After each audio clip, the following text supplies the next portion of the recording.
Hey guys, Youngblood with you, and today I wanted to talk about the new vehicle on the PTU that's making its way to the live server soon, and that's the Drake Mule. We don't really have a whole lot of information on this little vehicle, but since it is in the game, we can at least pull from what we can see and make some good assumptions about what it's supposed to do. Now, this isn't a should you buy video on the vehicle, partially because we need more information to do that, also because this isn't for sale, and because we don't know the price. However, I will say it's a ground vehicle, so the answer would probably be a no anyways. The Mule is a very small six-wheel vehicle that is designed to carry cargo in a few ways. In the rear of the vehicle, the underside of the vehicle has a cargo grav pad to be able to hold on to a cargo crate. And I took the Mule to an outpost to load cargo on it, and it can carry a 1 SCU box under the rear of the vehicle. Additionally, in the cab, you have an option to deploy arms in the front, which don't really function at this point in time. However, I have seen that the goal or description of this vehicle is to include loading and ferrying boxes from station to ship, or just unloading or loading things in general. So I have to believe that the purpose of these arms is to be able to slide up on rails and act as a forklift to stack the boxes. The size of the arms seem to line up with the SCU container, so feasibly you could move 2 SCU at a time, with one on the rear and another being held in the arms. Beyond that, you have 2 racks on the sides of the ship that are used for holding boxes from box missions, and while it looks like there's 4 slots per side, those don't really line up, and you end up carrying 6 total boxes per trip in the Mule. The Mule is a single-person vehicle, though you can technically have people sit in the racks on the sides, and they stay put for the time being without being bounced out. It drives incredibly well, turns on a dime, accelerates well, and is very averse to flipping over. The tight turning radius is very helpful for a forklift.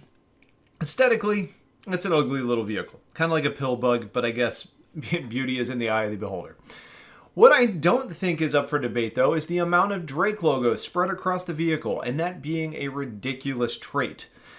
I did find it a little interesting that the Mule has a fuel nozzle, so while I don't think that this is going to be doing refueling for other vehicles, since there doesn't appear to be a real boom, at least one that can be seen, it's at least a new addition that supports the refueling gameplay and needing to top off your vehicle. I think the Mule will have a few different places where it has application. First off, bringing a Mule in your ship to help offload cargo faster than could be done by hand could be helpful. But with the Mule only carrying 2 SCU of cargo per trip, it doesn't sound like that's making for a fast operation either. Perhaps if you're doing cargo missions with larger quantities, this could help with that as well.